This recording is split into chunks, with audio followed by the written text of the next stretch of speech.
The Belgian Malinois hit the cage so hard the entire emergency bay shook.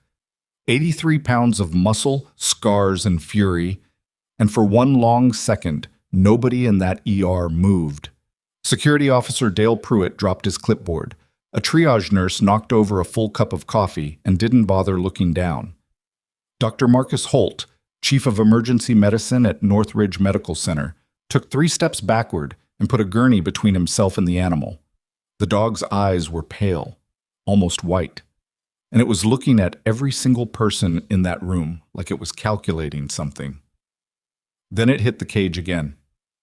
"Get that thing out of my ER," Dr. Holt said. His voice came out steadier than he felt. "And somebody call animal control, now." In the back corner, near the supply cabinet, Emily Carter set down the saline drip she'd been prepping and looked at the cage. She didn't move toward it, not yet. She just looked. If you've ever been in a room full of people who are completely wrong about something, and you're the only one who knows it, stay with me. Like this video, drop a comment with the city you're watching from and follow along to the end. I want to see exactly how far this story travels. But Northridge Medical Center sat on the edge of Blackwater City like a building that had survived too many budget cuts and not enough renovations. The ER handled about 200 patients on a slow day. On a busy one, the hallways smelled like antiseptic and desperation in equal measure, and the staff moved with the kind of efficiency that looked calm from the outside and felt like controlled panic from the inside. Emily Carter had worked there for 3 years. She was 31, and she had the kind of face that people forgot in a crowd. Not because she wasn't worth remembering, but because she didn't push for attention.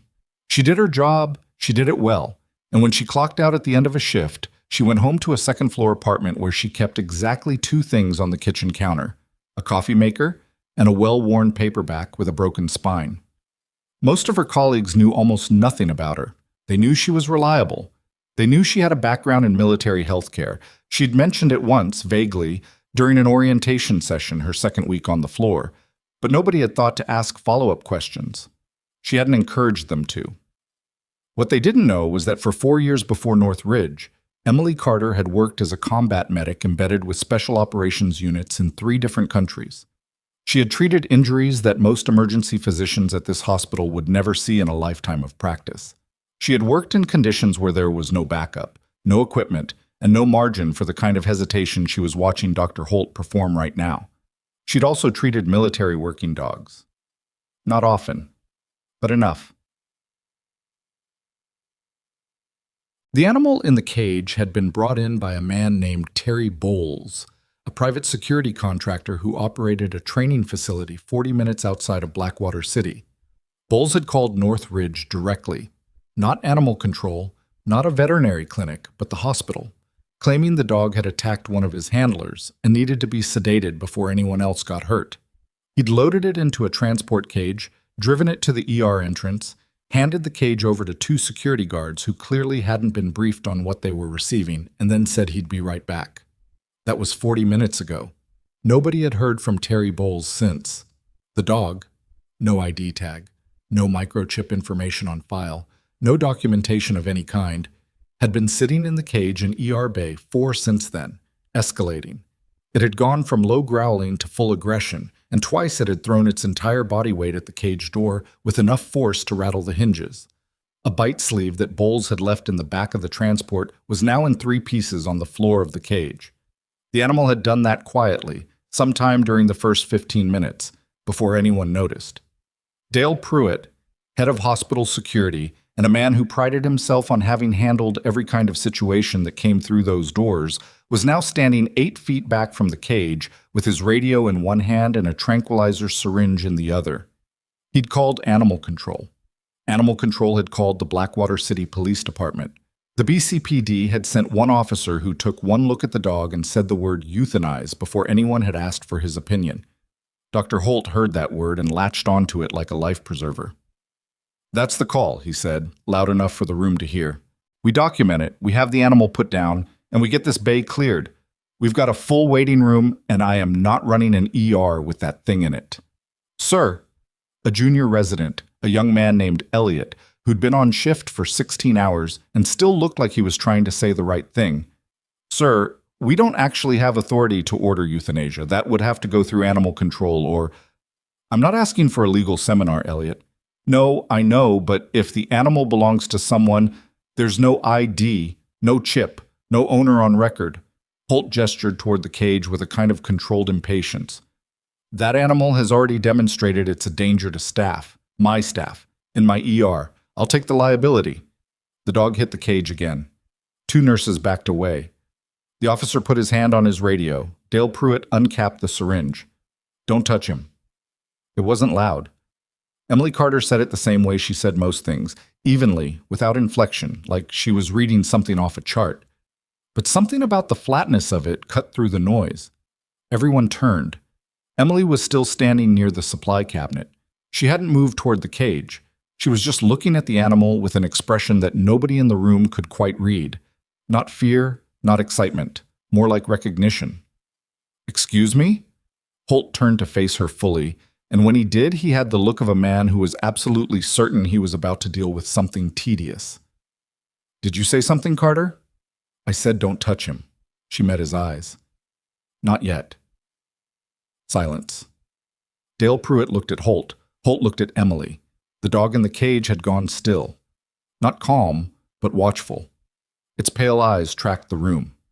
Carter, Holt said carefully, you are an ER nurse. That, he pointed toward the cage, is a dangerous, unidentified animal in my emergency department. I appreciate the input, but this is not a situation that requires your involvement. It's not aggression, she said. That's not what this is. I'm sorry? The way he's moving, the way he's hitting the cage. He's not attacking. He's performing a threat display. There's a difference. She glanced at Pruitt and the syringe. If you sedate him wrong, you could kill him. And if you go near that cage right now with that posture, you're going to get bit. Pruitt looked at his own posture and then looked back at her. I've handled dogs before. Not this kind. The room went awkward. Holt rubbed the back of his neck. It was the kind of moment where someone needed to either laugh it off or push back hard, and Holt chose the second option because the first one would have required him to feel something. Carter, you are a nurse, an ER nurse. A good one. I've got no issue with your work, but this is not within your scope, and I'm going to ask you to step back and let the people handling this situation handle it. Understood? Emily looked at him for a moment, then she looked at the dog. His right rear leg, she said. Look at it. Nobody moved. Look at the leg, she said again. Pruitt squinted toward the cage. The dog had shifted slightly, and the positioning of the cage now put its rear quarter at an angle that, if you actually stopped and looked, showed something. A scar. Old, healed, but significant. A long surgical line running from hip to mid-femur. The kind of precise scar that didn't come from a dogfight or an accident. The kind that came from a field surgeon who knew what they were doing. That's a medical procedure scar, Emily said. Professional work. Someone with training did that. That's not a fighting dog, and it's not a stray. That animal has been in somebody's care. She paused. Or it was. Another silence. Different quality this time. That doesn't change anything, Holt said. But he said it quieter. It changes everything. Emily finally moved. Not toward the cage, but toward Holt. She stopped about 4 feet away and kept her voice down. I need 10 minutes, just 10 minutes, before anyone puts a syringe anywhere near that animal. Holt stared at her. Why? She didn't answer immediately. For a moment she looked like she was deciding something, weighing it, measuring it against some internal scale. Because I think I've seen this before, she said, and if I'm right, destroying this dog would be a very serious mistake. Holt gave her 5 minutes. He made a point of saying 5, not 10, and he said it with the tone of a man making a generous concession. Emily used 3. She didn't go to the cage right away. She pulled up a rolling stool and sat down about 6 feet back from it, outside the animal's immediate zone, and she just existed there for a minute, not watching the dog directly, not making eye contact, just being present, low, non-threatening, in its peripheral awareness. The dog watched her. It didn't hit the cage again. Around the 1-minute mark, its breathing slowed. Not much, but measurably. The rigid set of its shoulders dropped by a fraction. Dale Pruitt watched this from a distance with an expression of deep suspicion. Elliot, the resident, had moved to stand near the door to the hallway, which gave him an exit route and also a good sight line, which told Emily something about his actual level of confidence in Holt's decision-making. 2 nurses had stayed. Maggie Rourke, who'd been in the ER for 11 years and had a gift for recognizing when something unusual was worth watching, and a younger woman named Sophie who was primarily staying because Maggie was. At the 2-minute mark, Emily spoke. She didn't speak to the dog at first. She spoke quietly, almost to herself, in a tone that was low and even and not quite conversational. Just sound. Just a human voice calibrated to be neither a threat nor a demand. The dog's ear flicked. At 2 minutes 45 seconds, Emily said a word. It wasn't English. It was a hand signal coupled with a verbal command, a specific NATO standard working dog command used by military K-9 units, a phrase that had no civilian equivalent and was not something you learned from a YouTube video about dog training. The hand position was precise. Right hand, open palm facing down, held at waist height, small downward press. The effect was immediate. The dog stopped moving entirely. Its chin dropped. Its entire posture restructured itself from defensive aggression into something that looked, unmistakably, like a soldier at attention. It sat, perfectly still, eyes forward. The emergency bay went so quiet that Emily could hear the ventilation system above the ceiling tiles. She heard Maggie Rourke exhale slowly from across the room. She heard Elliot say under his breath, "What the?"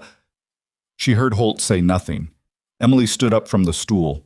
She walked to the cage, not rushing, not hesitating, and crouched in front of it. The dog looked at her. Its pale eyes were clear. Whatever storm had been running through it for the last 40 minutes had gone somewhere quieter. "Hey," she said softly. I know. She reached 2 fingers through the cage door. The dog leaned forward and pressed its nose against them. For a while, nobody spoke. Then Holt's voice came from somewhere behind her. "Carter." She didn't look up. "Yeah." "What was that?" It wasn't really a question. She could hear that. She straightened up and turned around. The room was looking at her. Pruitt, the nurses, the officer, Elliot, Holt, all of them with variations on the same expression, something between impressed and unsettled, like they'd just watched a person stick their hand into a running engine and have it come back attached. "That was a military K-9 command," she said. More silence. "He's trained," she continued. "Full working dog protocol. Whatever this animal has been through, and I think it's been a lot, his training is still intact. That doesn't happen with a dog that's just been abused in a fighting ring. That's years of specialized conditioning." She looked at the cage, then back at Holt. Somebody trained this dog. Professionally. And somebody sent him here without documentation, and the person who dropped him off left and never came back. She paused. "I want to know who that was." "That's a matter for animal control and the police," Holt said. "Maybe." She looked at him steadily. "But I think there's more to it than that." Holt's jaw moved. He was recalibrating. She could see it. Not toward her position, not yet, but toward a more cautious version of his own. Even if what you're saying is true, even if this animal has some kind of training background, that doesn't change the situation we're dealing with right now. We have an aggressive, unidentified animal in the emergency department. He's not aggressive right now. They both looked at the cage. The dog was lying down. Head up, alert, watching the room, but lying down, calm. "This is temporary," Holt said. "Maybe, but it's enough to do this right instead of fast." She folded her arms. "I'm asking for a hold on the euthanasia order. Enough time to get someone who knows military working animals in here, or at least to make a call to the nearest K-9 unit and have someone come look at him. If I'm wrong, you lose a couple hours. If I'm right..." She stopped. "You don't want to be the hospital that destroyed someone's dog without asking a question first." That landed. She could see it land. Holt looked at the cage. He looked at the dog. He looked at the scar on its rear leg that he hadn't noticed until she pointed it out. "One call," he said finally. "You make one call. If it goes nowhere, we do this my way." "That's fair," she said. He walked away. Pruitt followed him, muttering something Emily chose not to hear. Elliot caught her eye as he passed and gave her the kind of nod that young residents give when they agree with someone but don't have the standing to say so out loud. Maggie Rourke stayed. She came and stood beside Emily and looked at the dog. "Military command," she said quietly. "How do you know a military canine command?" Emily didn't answer immediately. "I worked with some K9 teams," she said. "Before this." Maggie looked at her sideways. "Before this, as in before this hospital, or before this career?" Emily looked back at the cage. The dog was watching her, still, patient, waiting. "Before most things," she said. The call she made went to a contact she hadn't dialed in over 2 years, a number that rang through to a Department of Defense liaison office that officially handled coordination of military assets in civilian environments. The person who answered the phone was a woman named Major Diane Rutgers, and when Emily gave her name and unit designation, a set of numbers she hadn't said out loud since her discharge paperwork, there was a pause on the line. "Carter," Major Rutgers said. "It's been a while." "Yes, ma'am. I have a situation and I need a K9 identification consultation. In person, if possible." Another pause. "Where are you?" "Northridge Medical Center, Blackwater City." "What kind of animal are we talking about?" "Belgian Malinois, adult male, approximately 80 to 85 pounds. Old surgical scar on the right rear quarter, looks like field work. Responds to NATO Protocol K9 commands." She kept her voice level. "Responds accurately, not a guess." Silence on the line. Longer this time. "What's his condition?" "Physically, stressed, some abrasions, underfed by the look of him. Nothing immediately life-threatening that I can see from this distance. Behaviorally," she glanced at the cage, "he's calmed down. He's stable. Is the animal in danger right now?" "There was a euthanasia order. I've bought a temporary hold, but I need someone with authority here, Major, or that hold doesn't last." Major Rutgers said something Emily couldn't hear to someone else in the room. Then, "Give me the address. I'm going to make some calls." "How long?" "A few hours, maybe less." A beat. "Carter, if this animal is what you think it might be, you need to make sure nobody touches him. Nobody sedates him, nobody moves him, nobody does anything until I get there or send someone." "Understood." "And Carter?" "Ma'am?" "Good catch." Emily hung up. She stood in the hallway for a moment, holding her phone, thinking about the last time anyone from that world had said those words to her. Then she went back to the cage. The dog looked up when she came around the corner. His tail moved, not a wag exactly, something smaller, a recognition. "Okay," she said quietly, crouching in front of the door. "Somebody's coming. Just hang on." The problem with buying time in an emergency department is that the department doesn't stop moving around you. In the next hour, Northridge's ER received a construction worker with a fractured wrist, a teenager with a severe allergic reaction, 2 chest pains, and a woman in her 70s who had passed out in a parking lot 3 blocks away. The bay with the dog in it was cordoned off, a fact that Holt communicated to the floor with an expression that made clear he was extending patience he did not feel. He also, twice, sought Emily out to remind her that the clock was running. The second time, he brought someone with him, Dr. Patricia Soames, the hospital's administrative director, who had the posture of someone who had learned to make decisions quickly and had stopped questioning that instinct. "Carter," Soames said. She didn't offer a hand. "Dr. Holt has briefed me." "I figured." "You've contacted a Department of Defense liaison about a dog in our emergency bay." "I've contacted a K9 identification specialist who happens to work through a DOD office, yes." Soames looked at her. "You understand how that sounds?" "I understand how it sounds. I also understand what I saw in that cage." Emily kept her voice even. "I'm not asking for much, Dr. Soames.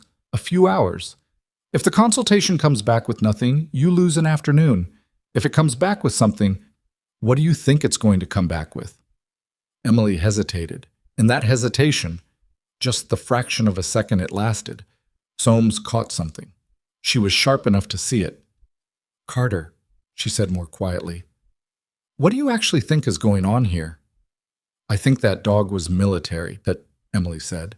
I think he was trained by people who knew exactly what they were doing, and I think whoever brought him to this hospital and left him here did not do it by accident and did not do it out of kindness. She looked toward the bay. I think there's something wrong about all of it. The contractor who left him, the lack of documentation, the condition of the animal. Something's wrong. Soames was quiet for a moment. Then she said, Your file says you served 4 years in medical support roles. Overseas. That's correct. It says you received a commendation for field work in... She paused like she was recalling rather than reading. In a location I don't need to name out loud. In a pretty bad situation. Emily said nothing. It doesn't say what unit. No, Emily said. It wouldn't. Another silence. Soames and Holt exchanged a look that Emily couldn't fully read. Something negotiated, something that had been going back and forth between them before they came to find her. 2 hours, Soames said finally. We hold the order for 2 hours. After that, if there's no contact from your... She paused on the word specialist. We proceed with removal. 2 hours is enough. Soames turned to leave, then stopped. Carter, for what it's worth, what you did in that bay earlier, with the animal. She didn't finish the sentence, but the almost compliment was there, imprecise and uncomfortable, like something she hadn't entirely meant to say. She walked away. Holt gave Emily a look that was either grudging respect or annoyance dressed in neutral. She'd never been great at reading him, and followed. Emily went back to the dog. She pulled up her stool. She sat. The animal looked at her from inside the cage. Still, patient, waiting with the kind of steadiness that wasn't peace. That was training.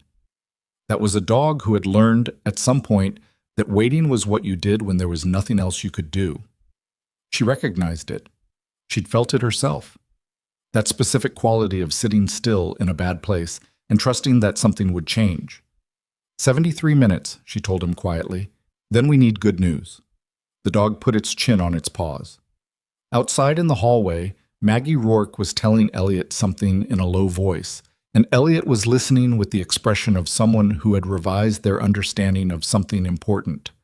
2 of the day shift nurses were lingering near the bay entrance with the barely disguised curiosity of people who had just witnessed something they hadn't figured out yet. Emily's phone buzzed. She looked at the screen. It was a text from a number she didn't recognize. No area code she could place. 4 words. We're 40 minutes out. And then a second message from the same number, 1 minute later. Don't let anyone touch him. This is bigger than you know. Emily read it twice. She looked at the cage. The dog was watching her with those pale, clear eyes. Her stomach went cold in a specific way. Not fear. Something older than fear. The feeling of standing at the edge of a situation that was much larger than it had appeared from the outside, looking in. She set her phone down and settled on the stool and made herself breathe evenly. 40 minutes. Whatever was on the other side of that, whatever bigger than you know meant, whatever this animal had survived, whatever the man who had left him here and vanished into the parking lot was connected to, it was 40 minutes away. She had kept the dog alive this long on instinct and an 8-year-old military command. She just had to hold the line a little longer. The 40 minutes became 38, and then 20, and then the sound of vehicles in the ambulance bay changed. Not the usual pull and park of an EMT rig, but something heavier, deliberate, the specific rumble of military-grade transport that Emily recognized before she even looked up. She heard Dale Pruitt's radio crackle. She heard him say, "What the?" and stop himself. Then she heard boots. Not the soft-soled shuffle of hospital staff. Hard soles, fast cadence, 2 sets coming through the ER entrance with the kind of momentum that parted people automatically. Emily stood up from her stool and turned toward the hallway entrance just as the first figure came through the bay door. The man was mid-40s, compact, in civilian clothes that fit like they were apologizing for not being a uniform. He had a laminated badge clipped to his jacket that Emily clocked without reading. She knew the format by shape alone. Behind him was a younger woman in a gray polo shirt carrying a hard case equipment bag, moving with the focused efficiency of someone who had been briefed in the vehicle on the way over. The man looked at Emily first. "Carter?" "Yeah." Agent Warren Stiles, Department of Defense Inspector General's office. He didn't extend a hand, neither did she. You made a call to Major Rutgers. I did. He looked past her at the cage. The dog tracked him immediately. Not aggressive, but locked on, the kind of focused attention that was its own form of communication. Stiles went still. Emily watched him look at the dog the way she had looked at it, not as a threat to manage, but as something to read. She watched his jaw shift, watched something move through his expression that he controlled quickly, but not quite fast enough. How long has he been down? Stiles asked. Calm like this? About 90 minutes. He responded to command about 2 hours ago. Which command? She told him. He looked at her. A real look, not the reflexive assessment he'd been running since he walked in. Where'd you learn that? 18th Medical Brigade, embedded with a JSOC element. 2 rotations. He absorbed that. Behind him, the woman with the equipment bag was already crouching, opening the case, pulling out a handheld scanner and what looked like a modified veterinary tablet. We're going to need to scan him, Stiles said. Secondary microchip registry. Military animals get a second chip, embedded deeper. Civilian scanners don't pick it up. I know, Emily said. That's why I called. He looked at her again, then he nodded, once, and stepped aside to let his colleague work. Dr. Patricia Soames arrived 4 minutes later, with Dr. Holt half a step behind her. Emily heard them before she saw them. Soames's heels on the linoleum were a specific sound, and she turned to watch the moment they registered what was happening in Bay 4. Soames took in Stiles's badge. She took in the equipment case. She took in the scanner the woman was slowly positioning outside the cage door, and the way the dog was watching the process with the focused patience of an animal that had been scanned before. Dr. Soames, Emily said. Who are these people? Soames asked, not unkindly, but with the directness of someone who managed liability for a living. Department of Defense Inspector General, Stiles said, before Emily could answer.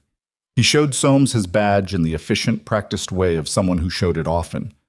We're here on a K-9 identification matter. Your ER nurse contacted us appropriately. We appreciate the hospital's cooperation. Holt made a sound, not quite a word. Soames looked at Emily. The look wasn't angry exactly. It was the look of a person recalibrating, rapidly, behind neutral eyes, the story they'd been telling themselves about the situation. How much longer do you need, Nat? Soames asked Stiles. Depends what we find, he said. The scanner chirped. Everyone in the room went quiet. The woman with the equipment bag looked at her screen.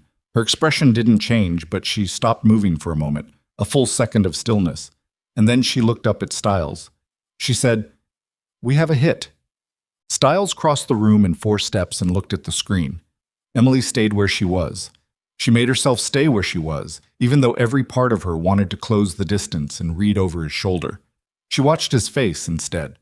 He was good at it, the controlled expression thing, but not good enough for someone who'd spent years reading the body language of people operating under pressure in tight spaces. She saw the moment the information registered. His chin moved. A small tension in the muscles around his eyes. He straightened up. He looked at the dog. His name is Ghost, Stiles said quietly. Not to the room. More to himself or to the animal. Military Working Dog, 75th Special Operations Support Group. Officially listed as missing in action during an overseas operation. Classified. Approximately 4 years ago. He stopped. Seemed to choose his next words. He was never recovered. The bay was completely silent. Emily's mind moved quickly through what that meant. 4 years, missing, now here, in a cage in Blackwater City, brought by a private security contractor who left without a trace. She felt the shape of the thing before she understood all the details of it, and the shape was ugly. Missing in action, Holt said. He said it slowly, like he was trying the words out. That's a military designation. For an animal. Military working dogs hold official rank, Stiles said. He turned to face the room. Ghost was a staff sergeant. 4 confirmed deployments, 2 commendations. He paused. He was listed as KIA for administrative purposes after 18 months of failed recovery attempts. His handler requested a formal investigation twice. Both requests were denied. Denied by who? Emily asked. Stiles looked at her. That's what we're going to find out. He pulled out his phone and made a call that lasted 45 seconds, said 6 words of substance during it, and ended it. Then he looked at Soames. Dr. Soames, I need to ask that nobody move this animal, sedate this animal, or make any decisions regarding this animal without clearing it through my office. I'm going to need to make a few calls, and I may need to bring additional personnel on site within the next few hours. This is an emergency department, Soames said carefully, not a DOD holding facility. I understand that, and I appreciate your patience. He said it professionally, without warmth, which was its own kind of pressure. This won't take longer than it needs to. Soames looked at the dog. She looked at Emily. Something moved through her expression that Emily couldn't name. Not guilt, not quite, but something adjacent to it. Fine, Soames said. Carter, you're on modified assignment for the rest of your shift. Stay with the animal. She started to walk away, then stopped. For what it's worth, you were right to make the call. She left. Holt lingered for a moment. Carter? I'm good, Dr. Holt, Emily said. Not coldly, just closed. He left. Out. For a while it was just Emily and Stiles and his colleague, whose name turned out to be Specialist Yara Okafor, a veterinary technician attached to the IG's K9 division. And the dog. Okafor worked carefully, methodically, gathering a non-invasive health assessment through the cage. Weight estimate, coat condition, visible injuries, hydration status. She narrated what she found in the quiet, precise way of someone trained to document as she went. Old lacerations, healed. Looks like bite wounds, but patterned, not random. Stress scarring on the muzzle, consistent with prolonged muzzle restraint. She paused over the rear leg. This surgical scar. Shrapnel removal, my guess. Whoever did it knew what they were doing. She looked up at Emily. You caught this from across the room. I was looking for it, Emily said. How'd you know to look? Emily considered the question. The way he was moving. Even in full threat display, he was favoring his right side, not dramatically, but enough. A scared dog doesn't compensate like that. That's conditioning. He's been managing that leg for a long time. Okafor nodded, made a note. Stiles was on the phone again, near the bay entrance, speaking in the low register tone of a man having a conversation that mattered. Emily caught fragments. Confirmed. 4 years, contractor. And then, sharply, who signed the disposal order? She filed that away. Ghost. She was thinking of him by name now because it made her calmer and she suspected it mattered.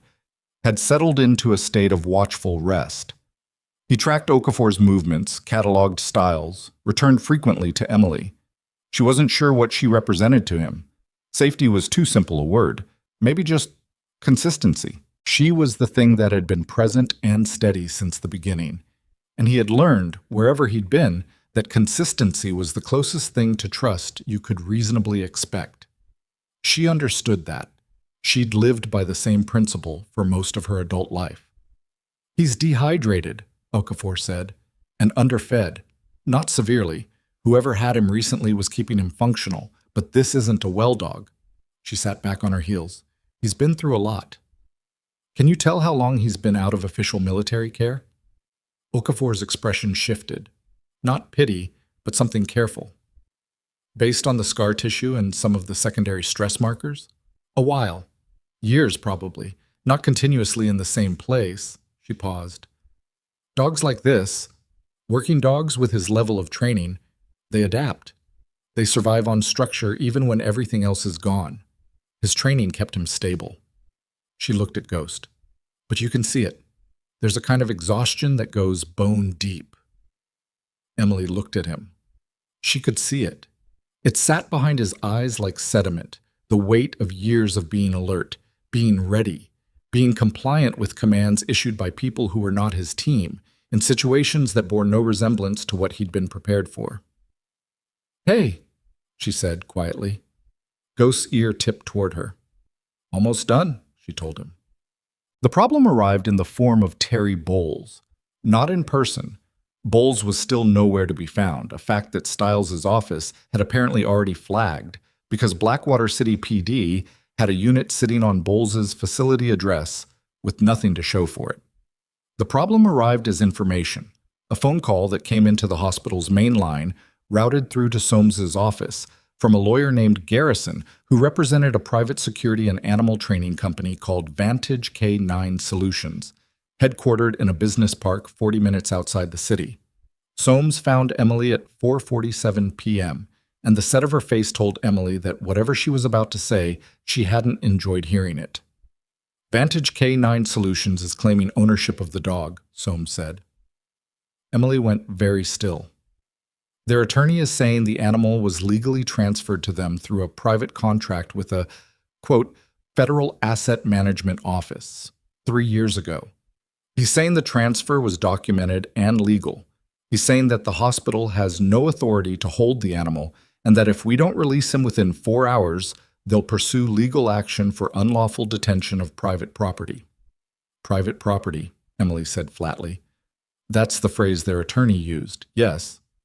Ghost is a military working dog with an active MIA designation, Emily said. He's not property. He was never legally decommissioned. I know that. Stiles knows that. But their lawyer is waiving paperwork, Carter, and I need to know if we have something that outweighs it before I go back to him. Emily looked toward the bay. She looked at Ghost. She thought about the phrase Federal Asset Management Office and the way it sat in the sentence like something dressed up to sound legitimate.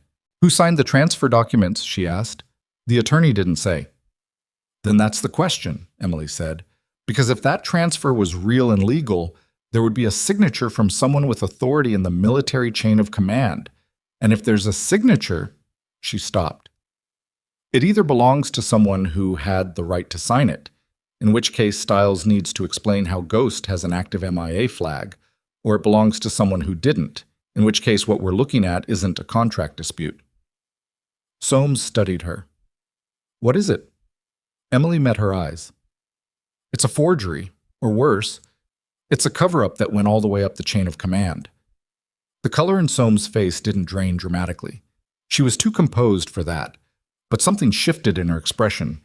The particular look of a person who had walked into a room expecting a small problem and found the floor was a lot lower than the door suggested. I need to talk to Stiles, Soames said. Yes, Emily said.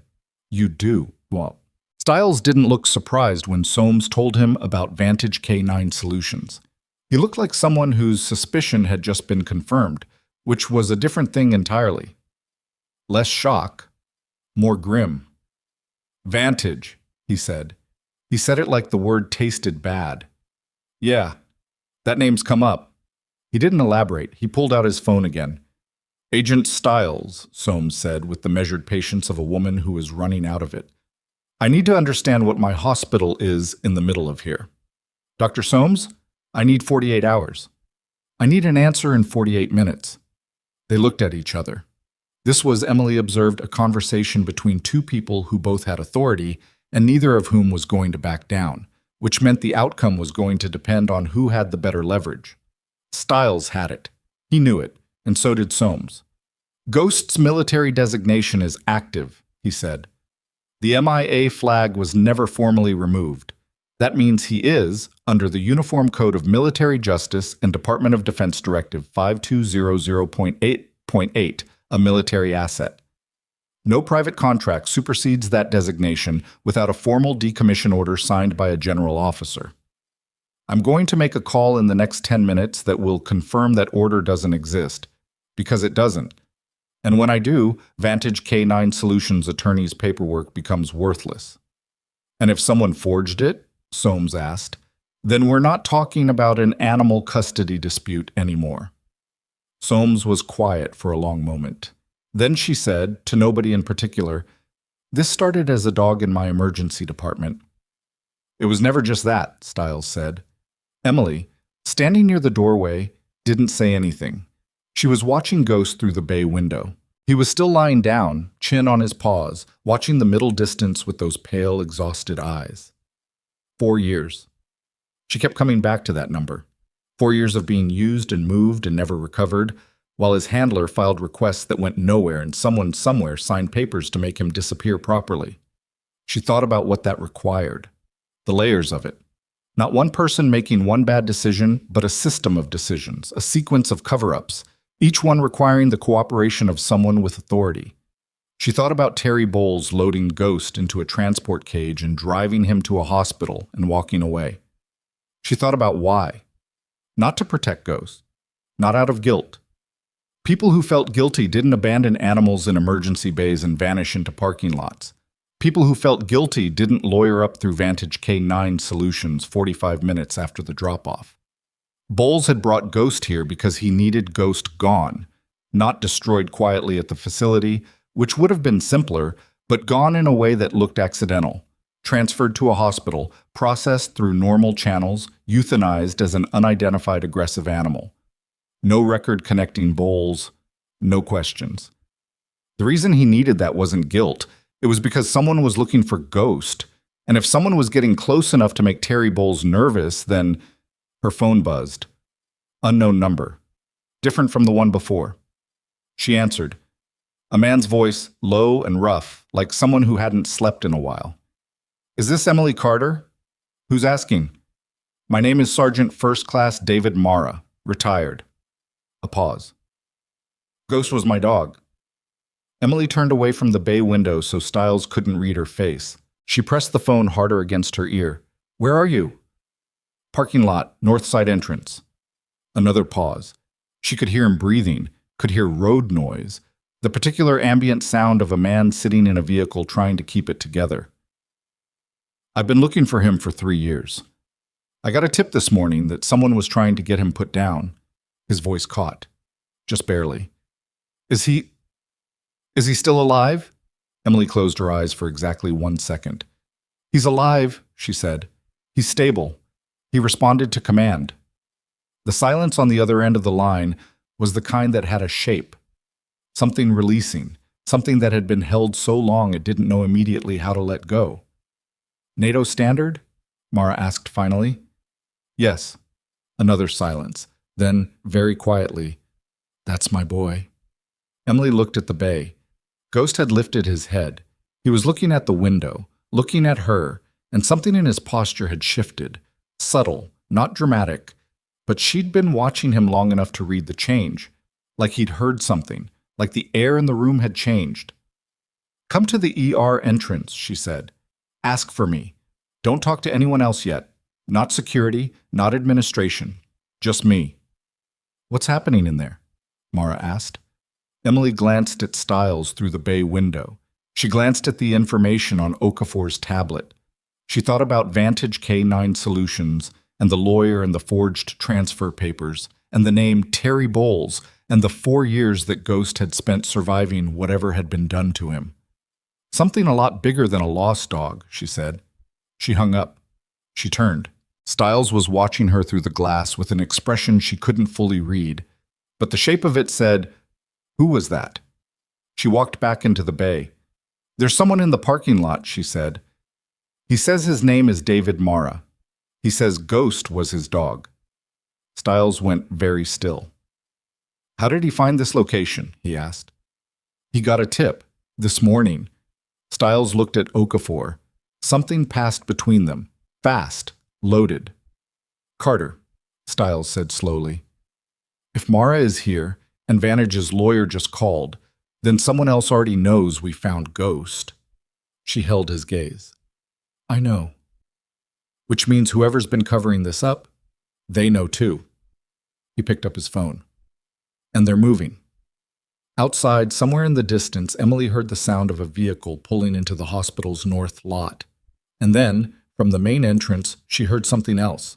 Raised voices, and Dale Pruitt's radio going to static, and the particular quality of commotion that meant something had just gone wrong at the front doors. Emily moved fast. She went through the bay door into the hallway and turned toward the main entrance, following the noise, and what she found was Dale Pruitt with his hand out like a traffic cop and 2 men in front of him who were not listening. They were dressed like contractors, tactical pants, boots, company logo polos that said nothing useful. and the larger of the two had the particular build and the particular stillness of someone with military training who had stopped working for the military.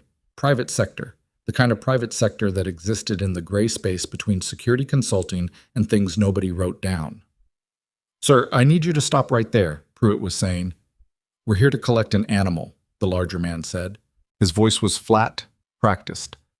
"Private property. We have documentation. Nobody's collecting anything without going through administration." "Sir." Emily stepped into the space between them before she'd consciously decided to. "Who sent you?" she asked. Both men looked at her. The larger one took a half-second to categorize her. Nurse's badge, no weapon, small, and visibly downgraded the threat assessment. That was a mistake she'd seen men make before and had stopped being insulted by years ago. "This doesn't involve you, Sestitz," he said. "The animal you're here for is in my care, so it involves me." She kept her voice level. "Who sent you?" "Vantage K9 Solutions. We have a custody claim. I know, your attorney already called." She held the man's gaze. "The claim is being reviewed by a Department of Defense official who is currently on site. You're not taking that animal until he says otherwise. That's not a request." The second man, shorter, younger, uncomfortable in a way the first one wasn't, shifted his weight. The larger one just looked at Emily with the specific patience of a person who was going to do what he came to do regardless of what she said, and was allowing her to finish talking first as a courtesy. "Step aside," he said. "No." Pruitt's hand went to his radio. Behind Emily, she heard fast footsteps, Stiles coming down the hallway. He'd heard it, or someone had alerted him. "Stand down!" Stiles's voice carried the specific authority of someone who had a badge and wasn't shy about using it. He held it up as he moved into the entrance area. "Warren Stiles, DOD Inspector General. I have jurisdiction over this animal pending verification of military designation. You do not have legal authority to remove him from this facility. If you attempt to do so, I will have both of you detained." The larger man looked at Stiles the way he'd looked at Emily, measuring, categorizing. This time, the calculus took longer. "Our attorney can call my office," Stiles said. "Here's the number." He produced a card and held it out. "In the meantime, you'll wait in the lobby or you'll leave. Those are your two options." A long moment. The larger man took the card. He looked at it. He looked at Stiles, then at Emily, in a way that wasn't threatening exactly, but was meant to be remembered. Then both men walked to the lobby seating area and sat down. Pruitt exhaled slowly. "Want to tell me what's going on?" "Not yet," Stiles said. He looked at Emily. "Mara? Where is he?" "North lot. I told him to wait." "Get him inside. Side entrance, not main. I don't want those two seeing him before I'm ready." He was already moving, already on his phone. "And Carter, does Ghost have any visible deterioration in the last hour? Any change in status?" "He was stable when I left the bay." "Check him again, now." She went. Plus, Ghost was standing when she came back through the bay door. Not agitated, standing the way a working dog stands when it's alert and waiting. He'd heard something or sensed the shift in the building's atmosphere and responded to it the way he was trained to respond. Readiness without aggression. "Easy," Emily said. He looked at her. Sat. She crouched in front of the cage and ran a quick visual. Eyes, breathing, posture. He was stressed, which was expected, but his eyes were clear and his breathing was controlled. No signs of acute distress beyond what 4 hours in a cage in a loud hospital would produce in any high-drive dog. She was worried about the dehydration. Okafor had flagged it, and Emily had been thinking about it since. How long he'd been moving, whether whoever had him last had cut back on food and water intentionally to keep him manageable. She found Okafor near the equipment case. "Can we get him water?" "I've been thinking the same thing. I have a portable bowl in the kit. If he's taking commands from you, we can try." They did it carefully. Okafor slid the bowl through the bottom gap of the cage door, and Emily gave the command. Ghost drank. Not frantically, not the desperate gulping of a severely dehydrated animal, but steadily, working through the bowl with the focused efficiency of a dog that had learned not to waste anything. Emily watched him and felt something ease in her chest. Okafor made a note. He's not critical, but he needs proper veterinary care within the next 24 hours. Blood panel, the leg, a full nutrition assessment. That's going to depend on what happens in the next hour. Yeah. Okafor looked toward the hallway. Who are those guys in the lobby? Vantage K9 Solutions. Okafor's expression said she recognized the name and didn't like it. She didn't elaborate, and Emily didn't push. But the reaction told her enough. Whatever Stiles knew about Vantage, it wasn't just a suspicion. It was documented somewhere, in a file that had been building for a while. David Mara came through the side entrance 7 minutes later, and Emily was there to meet him. She'd been trying to picture him from the sound of his voice. Rough, tired, held together by something that wasn't quite stubbornness but was close. And the man who came through the door fit that voice more precisely than people usually fit their voices. He was 42 or 43, she guessed, with the lean, worn look of someone who had been carrying significant weight for a long time and had stopped noticing it. His left hand had old scars across the knuckles. He walked with a slight hitch in his right knee that he managed well enough that most people wouldn't catch it. He stopped when he saw her badge. "Emily Carter?" he asked. "That's me." He looked at her for a moment. "You're the one who stopped them from putting him down." "Yes." He nodded once, slowly, like he was putting that information somewhere specific. "Thank you," he said. It came out simple and unvarnished, the way people say things when they mean them too much to dress them up. "He's stable," she said. "Come on." She walked him toward the bay, and she watched the moment he saw Ghost through the window. Mara stopped walking.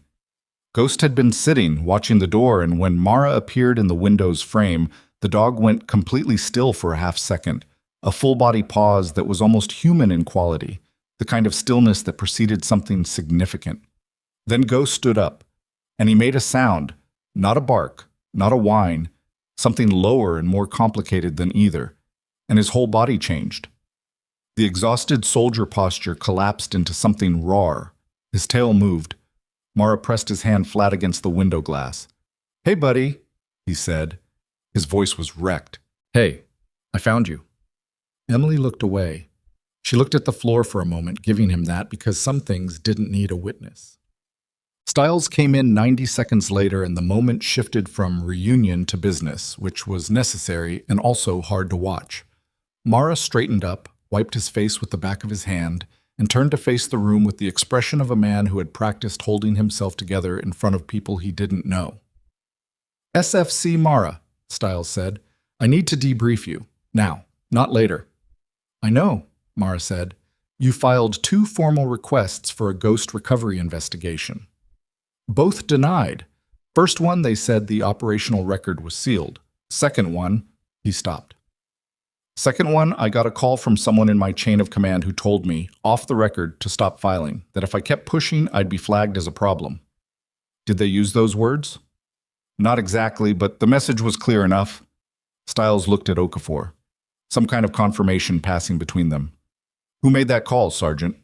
Mara told him a name. Emily didn't recognize it. Stiles wrote it down. "How did you find out Ghost was here?" "Anonymous tip. Text message this morning said there was a Belgian Malinois matching Ghost's description being brought to Northridge Medical Center in Blackwater City and that the hospital was going to put him down." He paused. "I drove 4 hours." 4 hours, Stiles said. "I've been keeping tabs on Vantage K9 for 2 years. Whatever they're doing with those animals, it isn't clean. I couldn't prove it, but I kept watching." Stiles set his pen down. "Why Vantage specifically?" Mara's jaw tightened. "Because one of their trainers was on site during the operation where Ghost went missing. Contractor, not military, named Terry Bowles." The name landed in the room like a dropped weight. Emily looked at Stiles. Stiles looked at Mara. The shape of it was clarifying, the fog of separate facts burning off to reveal the structure underneath. Bowles at the original operation, Ghost going missing, Bowles at Vantage K9, Ghost surfacing at this hospital with Bowles as the delivery driver. 4 years between those points. The question was what happened in them. "Sergeant Mara," Emily said. She'd been quiet, standing back, letting Stiles run it. But she needed to ask. "During the operation, what happened? What actually happened with Ghost? Mara looked at her. He'd been briefed on who she was. Stiles must have told him, because he answered without qualification. We were doing a site clearance. 3-man element plus Ghost. Bowles was there as a security contractor, had been embedded with us for 2 weeks, which, in retrospect, he stopped, recalibrated. Contact came from a direction we weren't expecting. We pulled back. In the confusion, Ghost's lead was cut. Not broken, cut. And he didn't come out with us. He paused. By the time we could go back in, he was gone. No body, no blood trail, just gone. Cut, Emily said. Not broken. His lead was cut, Mara said, deliberately. Another silence. You told your command this? Stiles asked. First report, yes. They wrote it as equipment failure, redacted the part about the cut lead. He said it without heat, which was worse than if he'd been angry. Just the flat, tired delivery of someone who had watched the truth get managed into something smaller and more convenient, and had been living with that for years. What? Stiles made 3 calls in the next 20 minutes. Emily heard the first one. Controlled, efficient, the kind of language that moved through bureaucratic channels fast because it had been trained to. She caught the phrase criminal referral and multi-agency coordination, and then Stiles stepped further away, and she heard nothing else. The men from Vantage K9 were still in the lobby. Pruitt checked on them twice and reported back that they were on their phones and not moving. The lawyer had called Soames's office twice more. Soames was in her office with the door closed and her assistant fielding both calls with the practiced patience of someone doing exactly that. The building had a different atmosphere now. Not the controlled chaos of a busy ER, but a specific kind of tension that came from multiple things pulling in different directions at once. Emily could feel it in the staff moving past the bay, the way they looked in through the window, the way they looked at her when they passed in the hallway. Word had moved through the floor in the way that word always moved in hospitals, imprecisely, in pieces, carried by people who had half the information and filled in the rest with what seemed logical. She heard 2 versions of the story secondhand while standing at the nursing station getting water. In one version, she had subdued an attack dog barehanded. In the other, she had pulled out military credentials nobody knew she had and taken over the ER. Both were wrong. Neither was entirely wrong. Maggie Rourke appeared beside her with a cup of coffee and the expression of someone who had decided to be useful rather than curious. You holding up? Maggie asked. Yeah. Holt wants to move the morning trauma team briefing to the East Wing. He's giving you the bay for whatever this is. She paused. He said it without being asked, just wanted you to know. Emily absorbed that. Tell him thanks. He's not completely useless, Maggie said, in the tone of a woman distributing exactly the amount of credit that was warranted and not a drop more. She left. Emily went back to the bay.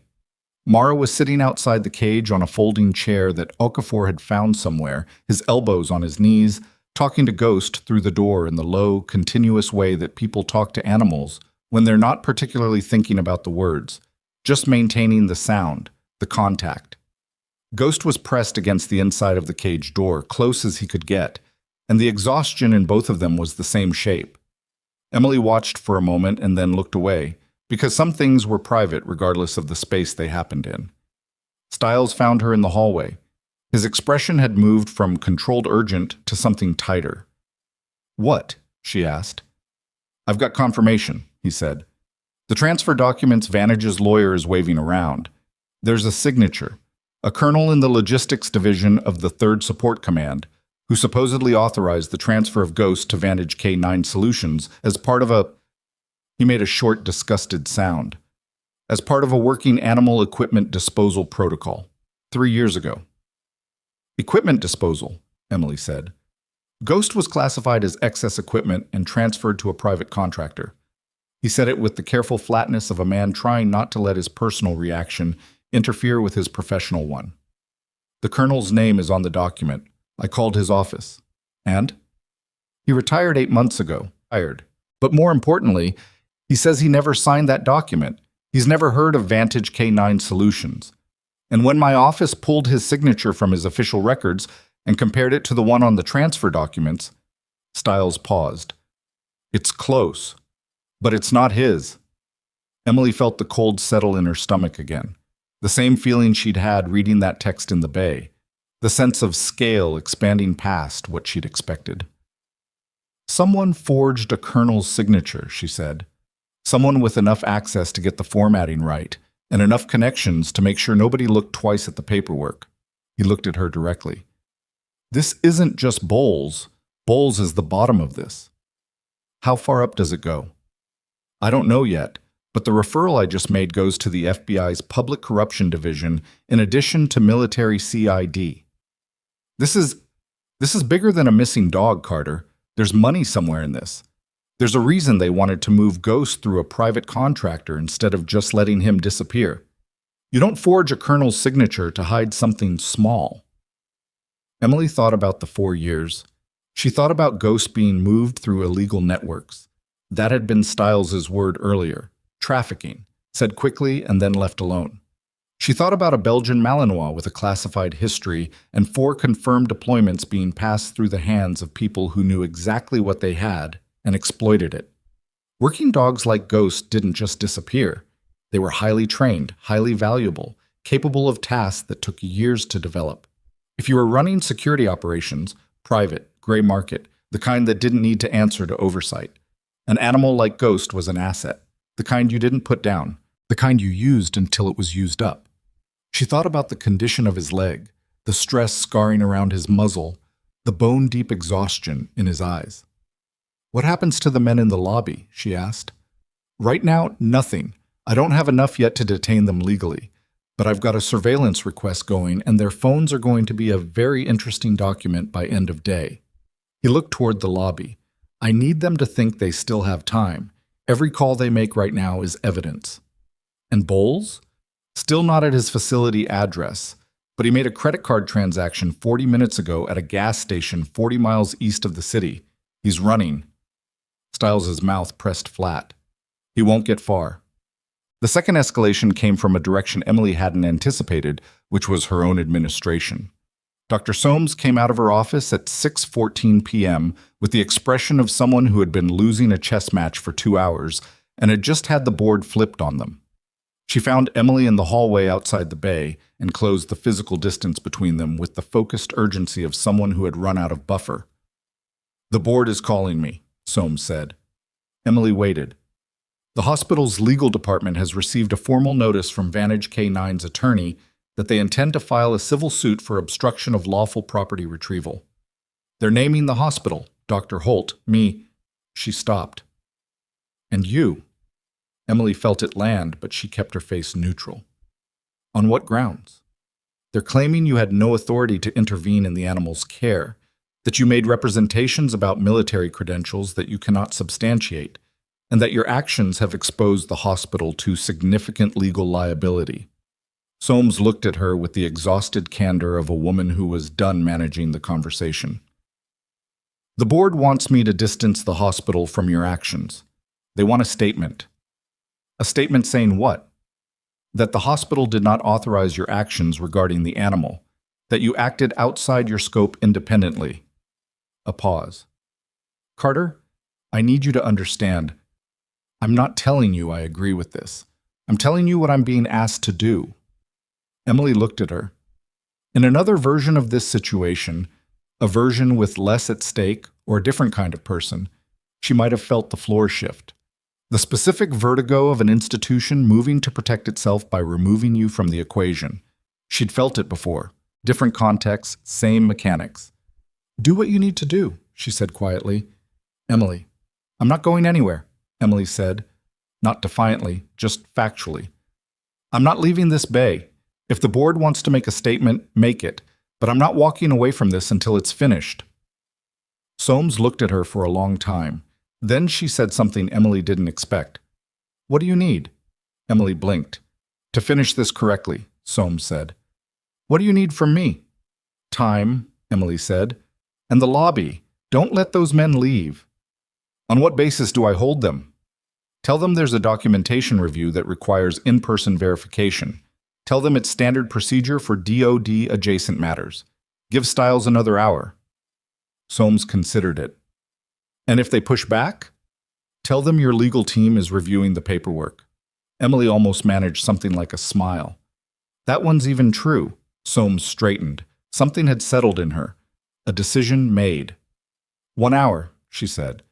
And Carter, the board statement can wait until morning.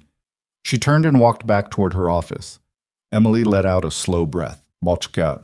At 6:47 p.m., Stiles came back into the bay with the careful, contained energy of someone carrying information that had significant weight. Mara was still in his chair. Ghost was still at the door of the cage. Okafor was reviewing data on her tablet. I've got CID on the line, Stiles said, and the FBI made contact 20 minutes ago. They've been building a file on Vantage K9 Solutions for 14 months for a separate matter. Defense contract fraud. Ghost trafficking is connected to the same network. He looked at Mara. Sergeant, the name you gave me earlier, the one who told you to stop filing requests. He's in the file. Mara went still. As what? Person of interest. He's been receiving consulting payments from a shell company that traces back to Vantage's parent corporation. Stiles' voice was even. He wasn't just warning you off. He was protecting the operation. A long silence. How many dogs? Mara asked. His voice was quiet and careful, the way voices get when the person is managing something they don't want to show in a room full of people. Stiles hesitated. Ghost isn't the only animal Vantage acquired through this channel. CID is looking at 5 additional cases, possibly more. He paused. Ghost is the only one we've located alive. The weight of that settled over the room like something physical. Emily looked at Ghost. He was looking at Mara. The low afternoon light through the bay window caught the gray at his muzzle, the old scars, the evidence of time written into his coat. He'd survived all of it. The operation, the transfer, the years of being used by people who knew his value and nothing else about him. And he was still here, still responding to commands, still waiting with the stubborn patience of a soldier who hadn't received the order to stand down. Okay, Emily said quietly. Not to anyone, just to the room. Then her phone rang. Unknown number. She answered. A woman's voice, low and urgent. Is this the nurse who has Ghost? Emily frowned. Who is this? My name doesn't matter right now. I work for Vantage K9. I've been working there for 2 years and I didn't... The woman's voice broke and steadied. There's a contingency protocol. If retrieval fails, Ghost is supposed to be eliminated remotely. I'm not supposed to know about it, but I saw the order come through the system 20 minutes ago. Emily's body went cold. What does that mean, remotely? There's a handler at the facility. He has authorization to come to the hospital location as a secondary response team. He's not here to retrieve the animal. A pause. He's coming to put him down, on site if necessary. They cannot let you walk out of that building with Ghost. Emily looked at Stiles across the room. He'd read her face and was already moving. How long? Emily asked. The order went through 20 minutes ago, wherever he's coming from. The woman stopped. I don't know how far, but I had to call. I had to. Why? Emily asked. A long pause. Because I have a conscience, the woman said, and I've been pretending I don't for too long. The call ended. Emily lowered the phone and looked at Stiles. We have a problem, she said. And from somewhere outside, from the direction of the hospital's rear service entrance, the one that didn't go through the lobby, the one that wasn't being watched, she heard a door open. The service entrance was on the building's east side, past the supply corridor and the secondary medication storage, a route that anyone who'd done basic reconnaissance on the facility would know bypassed the lobby entirely. Emily knew it because she'd walked it every shift for 3 years. Whoever was coming through it knew it for a different reason. Stiles was already moving. He pulled his badge and his phone simultaneously, thumb moving across the screen with the practiced efficiency of someone initiating a protocol he'd rehearsed.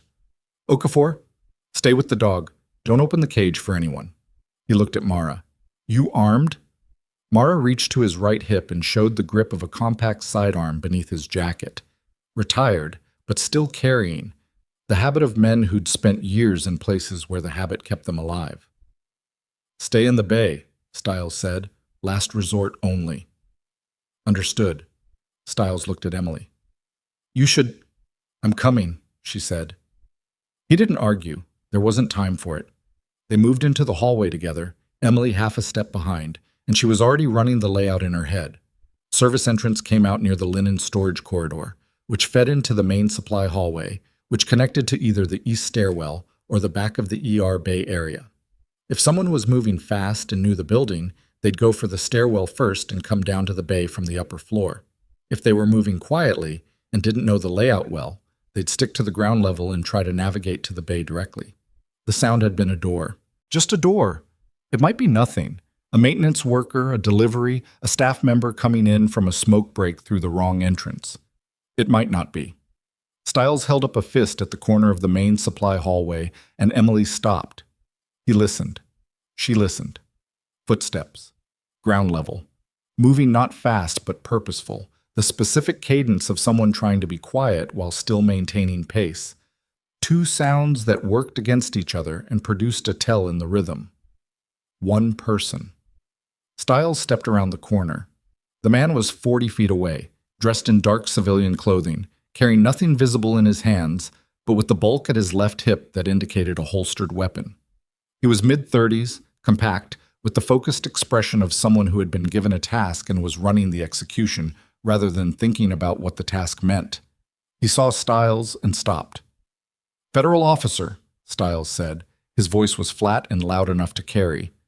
"Hands where I can see them. Now." The man's calculation happened in about 2 seconds. Emily watched it. The assessment of the corridor, the exit options, Stiles' badge and posture, his own position. Then the man put his hands up. Not because he was giving up, Emily thought, but because he was buying time to find a better option. "I'm here to retrieve an animal," the man said. "Private property, authorized by—" "You're in a restricted area of a medical facility without authorization," Stiles said. He was already closing the distance, moving efficiently, keeping the angle. "Turn around, hands on the wall." Emily stayed back and watched the hallway behind them. The sound of a hospital doesn't stop for anything. The ventilation, the distant intercom, the roll of equipment carts on other floors. And every sound that wasn't those sounds was information. She heard nothing behind them. One person, then. Not a team. Stiles had the man against the wall in 40 seconds, weapon removed, wrist zip-tied with a set he'd produced from his jacket. The man was talking, something about legal authority, something about vantage, something about documentation, and Stiles was not listening. "What's your name?" Stiles asked. "Harlan Bryce." "You work for Vantage K9 Solutions?" "I'm a contractor." "What were your instructions tonight, Mr. Bryce?" A pause. "Retrieve the animal." "And if retrieval wasn't possible?" Silence. "Mr. Bryce," Stiles said with the patient, dangerous calm of someone who already knew the answer and was documenting the refusal to give it, "I'm going to ask you one more time. What were your full instructions?" Bryce said nothing. Stiles looked at Emily. She looked back at him, and in the fluorescent light of the supply corridor between the stacked linen carts and the medication shelves, something moved through the space between them. Not triumph, not relief, something harder than either. The confirmation that the woman on the phone had been right, that this had been exactly what it looked like, that Ghost had been 12 minutes away from something that had no paperwork. "We're done here," Stiles said. He walked Bryce back toward the main hallway, and Emily followed. And when they came around the corner, Dale Pruitt was there with 2 hospital security officers who had apparently been summoned by whatever alert Stiles had triggered from his phone. "Hold him," Stiles said. "BCPD is on the way." Pruitt looked at Bryce. He looked at Stiles' badge. He looked at Emily. "Somebody want to tell me to later," Emily said. "What about the lobby?" Pruitt's expression shifted. The 2 men who were sitting there, they left. About 4 minutes ago, fast, like someone warned them. Emily looked at Stiles. "Bryce had a phone," Stiles said. He'd already taken it. He looked at the screen, locked, but the last notification visible through the lock screen was a text received 11 minutes ago. 2 words visible in the preview: "Get out." Someone had warned the men in the lobby the moment Bryce was detained, which meant someone in this building or monitoring this building had known the moment things went wrong. "Run the parking lot cameras," Stiles said to Pruitt. I want plates on every vehicle that left in the last 10 minutes. Pruitt was already on his radio. Emily went back to the bay. Ghost was pressed against the cage door and Mara was in his chair with his hand at his hip, alert, watching the door. Okafor had moved to the side of the cage and was doing something with her tablet that involved taking photographs of the identification data on her scanner screen. "It's handled," Emily said. She heard the inadequacy of those two words and let them stand anyway because she didn't have better ones at the moment. Mara's hand came away from his hip. He exhaled slowly through his nose. "Who was it?" "Contractor named Bryce. BCPD is coming." She looked at Ghost. "We need to talk about what happens next." "I want him out of that cage," Mara said. His voice was steady, but the want underneath it was bone deep. "I know, but right now the safest place for him is in that cage in this room with people who know what they're doing." She looked at him directly. "Can you hold on a little longer?" He didn't like it. She could see that, but he nodded. Okafor looked up from her tablet. "I've completed my primary assessment. Ghost's official military record, what I can access, shows his last verified location as an overseas operational site. MIA classification entered approximately 47 months ago." She paused. "The gap in his record from that point until now is going to require a full investigation to map. But based on secondary indicators, the wear patterns on his coat, the healed injuries, the nutritional profile, he was moved through multiple facilities in that period, at least 4 or 5 different environments, probably more." She said it factually, the way that medical professionals deliver difficult information, and it landed the same way. Mara stared at the cage. Ghost looked back at him. "He's been protecting himself," Emily said. She wasn't sure why she said it, but it was what she'd been thinking since the beginning, that the aggression in the cage hadn't been damage, hadn't been loss of training, hadn't been the wild behavior of a broken animal. It had been a soldier at his perimeter, holding the line the only way available to him. Everything he did in this room today, the display, the aggression, responding to command, that's not a dog that fell apart. That's a dog that held it together. Mara didn't say anything, but his jaw moved. BCPD arrived at 7:22 p.m. with 2 officers and a detective named Samuels, who had the look of someone who'd gotten the call and said yes before fully understanding what he was walking into. He spent 8 minutes with Stiles, 3 minutes reviewing Bryce's phone, which Stiles had gotten unlocked through a method Emily chose not to ask about, and 2 minutes looking at Ghost through the bay window before his expression went from professional neutral to something considerably less composed. "The dog is active military?" he asked. "Active MIA designation," Stiles said, which is effectively the same thing. "And the men from the lobby at 1 plate confirmed," Pruitt said, coming back from the monitoring station. He handed a printed still from the parking lot camera to Samuels. "Registered to a leasing company. I ran it. The leasing company's address is a mail drop in a business park outside the city." "Same business park as Vantage K9 Solutions," Stiles said. He hadn't looked at the image. He already knew. Samuels took that in. "What exactly do you need from my department tonight?" "Right now. Secure the perimeter. I don't want anyone else coming through that service entrance, and I don't want anyone leaving who shouldn't." Stiles looked at him. "Tomorrow morning, you're going to have federal investigators in your city working what is going to become a very significant case. Tonight, I just need the building secure." Samuels nodded. He was a practical man. Emily recognized the type, not exciting, not ambitious in the showy way, but solid. The kind of detective who kept their mouth shut and did the work. She liked him immediately.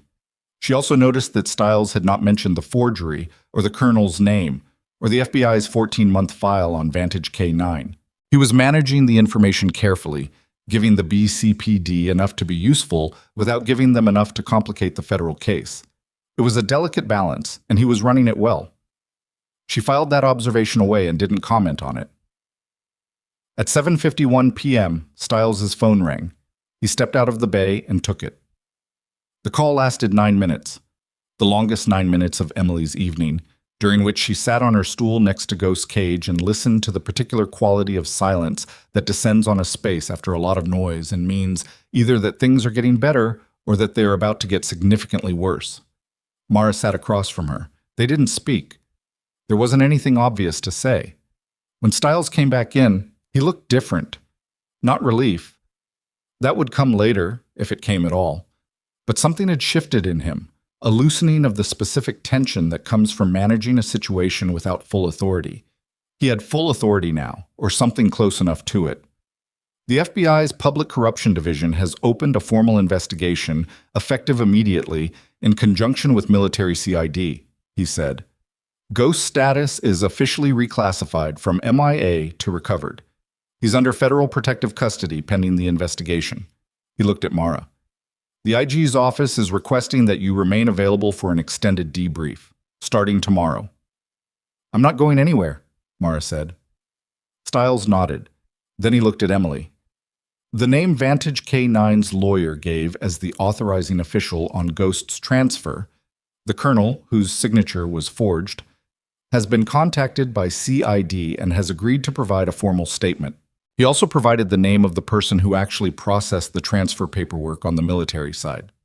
Who was it? Emily asked. A warrant officer named Del Rey. He processed it as routine paperwork, he says, on the instruction of his superior, who was the same person who told Mara to stop filing requests. Stiles paused. He's been arrested, 2 hours ago, at his home in Virginia. The room went quiet. And Bowles? Emily asked. Detained at a fuel station 63 miles east of the city at 7:14 p.m. He was driving without a destination, just running. He had 2 phones, a significant amount of cash, and a set of documents that, according to the agents who pulled him over, amounted to a fairly complete picture of the operation he was trying to get ahead of. Stiles's expression didn't quite reach satisfaction, but it was in the vicinity. He's talking. He started talking before they finished reading him his rights. Of course he was. Emily had seen enough pressure-tested men discover the limits of their loyalty when the walls came in. Bowles wasn't a true believer. He was a contractor. Contractors ran calculations, and the calculation right now was not in Vantage's favor. The men from the lobby? She asked. One was picked up at a gas station off the interstate 20 minutes ago. The other... Stiles paused. We're working on it. Not perfect. She hadn't expected perfect. Chug. The night moved forward the way significant nights do, not in clean chapters, but in overlapping waves of information and logistics, each one requiring decisions that fed into the next. Emily stayed. She hadn't been asked to, and she hadn't been told not to, and so she stayed. At some point, Maggie Rourke brought food from the cafeteria, a wrapped sandwich and a cup of something that claimed to be soup, and set it next to Emily on the nursing station counter without comment. Emily ate it without tasting it because her body needed fuel and her mind was elsewhere. Dr. Holt appeared at 9:15 p.m. in the hallway outside the bay. He stood there for a moment looking through the window at Ghost, at Mara in his chair, at Okafor still working. Then he looked at Emily. "How are you doing?" he asked. It was a genuine question. She could tell the difference. "I'm okay," she said. He nodded. The board statement. He stopped, started again. Soames told me about it, what they were going to do. He looked at the window. I want you to know I wouldn't have signed off on that. Emily looked at him. She'd worked beside Marcus Holt for 3 years, and she knew his flaws with the specificity that came from proximity. The quick impatience, the tendency to turn professional distance into personal dismissiveness, the habit of filling silence with authority when uncertainty would have served him better. She knew them, and they were real. She also knew, because she was fair, that he was standing in a hallway at 9 p.m. having a conversation he didn't have to have. "I know," she said. He shifted his weight. "That command you used, the K9 command. I looked it up after. The hand signal." "Yeah?" "I couldn't find it." He looked at her with something that was part curiosity and part the humility of a man who had encountered a gap in his knowledge that he hadn't known was there. "Where does it come from?" "Special Operations K9 Protocol," she said. "JSOC units. It's not publicly documented." "You knew it from your service." "Yes." He was quiet for a moment, then, "I should have listened to you earlier, when you said it wasn't aggression." It was not a small thing for Marcus Holt to say that. Emily recognized it as such without overstating it. "You listened when it mattered," she said. "You gave me the time." He nodded once and walked away, and Emily stood with her sandwich and her terrible soup and watched Ghost through the window, and Ghost watched her back. The second major development came at 11:30 p.m., and it came in the form of a name. Stiles found her at the nursing station and pulled up a chair, which was the first time he'd sat down in her presence all evening. The act of sitting told her something before he said a word. The FBI's public corruption file on Vantage K9, the one they've been building for 14 months, he said. The primary target of that investigation isn't Terry Bowles. Bowles was always a peripheral figure, a contractor doing contract work. The target is the company's parent corporation, which operates under 3 different names depending on which government they're contracting with. He looked at the counter. The founder and CEO of that parent corporation is a man named Arthur Pren. Emily didn't recognize the name. Pren is 62 years old. He started Vantage K9 as a legitimate working dog training operation 12 years ago. He had government contracts, military contracts, good standing. At some point, the FBI's best estimate is about 7 years ago, the legitimate operation became a front for a broader defense contract fraud network. They were billing for training services never rendered, equipment never delivered, and he stopped. They were billing for the acquisition of military working dogs as training assets, dogs that were acquired through the same channel as Ghost. MIA, designations that were manufactured or exploited. Emily stared at him. They manufactured MIA designations? Not always. Sometimes they found genuinely lost animals. Operational chaos produces missing animals, and those gaps are real. They exploited those gaps. Other times, according to what Bowles is saying right now in a federal holding room, other times they created the gaps. He let that sit for a moment. The operation where Ghost went missing, Bowles cut the lead. She'd known it was coming. Mara had said it. The lead was cut. And the logic had been there since then, waiting to be confirmed. But hearing it stated plainly was different from logic. He cut it on purpose, Emily said. On Pren's instruction, Ghost was flagged before the deployment. The plan was in place. The confusion of a contact engagement gave Bowles his window. Stiles looked at his hands briefly and then back at her. Ghost didn't get lost. He was taken. Emily sat with that for a moment. She thought about Mara filing his requests. She thought about the chain of command contact telling him to stop. She thought about the warrant officer processing the forged transfer as routine paperwork. All of those people hadn't been peripheral to the crime. They'd been components of a machine that required each of them to do their small part and ask no further questions. "Where's Pren?" she asked. "That," Stiles said, "is the problem." He pulled out his phone and showed her a photograph. A man, mid-60s, photographed from some distance in what appeared to be an outdoor setting. Well-dressed, silver-haired, the comfortable posture of someone accustomed to being comfortable. "This was taken outside Pren's home in Aldercrest, Maryland at 9 p.m. this evening," Stiles said. At 9:47 p.m., surveillance lost him. He left through a rear property access in a vehicle registered to a family member. He locked the phone. He knew the investigation was opening tonight. Someone told him. "Who?" "We don't know yet. The information security breach is being investigated simultaneously. But Pren is currently not at his home, not at any of his registered business addresses, and not at the 3 travel hub locations we flagged." He looked at her directly. "He's running. Like Bowles." Bowles ran in a straight line. Bowles is not a sophisticated man. Pren is... Stiles chose his word carefully. Pren is someone who has been running a multi-layered fraud operation for 7 years without being caught. He's prepared for this possibility. He paused. He has resources, probably offshore, probably documents. Emily thought about that. She thought about the machine Pren had built, the legitimate business, the government contracts, the network of contractors and corrupted officials and forged signatures. And she thought about what it meant for a man who built machines like that to have advance warning. "He'll surface," she said. It wasn't optimism. It was logic. Men like that need their infrastructure. They can't run indefinitely without it. "No," Stiles agreed. but it makes the next 24 hours complicated.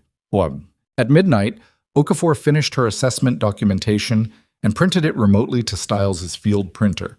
43 pages of observations, photographs, biometric data, and chain of custody documentation establishing Ghost's identity beyond any legal challenge. She handed the bound copy to Stiles, and he held it with the particular care of someone handling evidence that was going to matter in a federal courtroom. "Is this complete?" he asked. "It's complete for a field assessment," she said. "He needs a full veterinary workup in a proper facility. The leg, especially.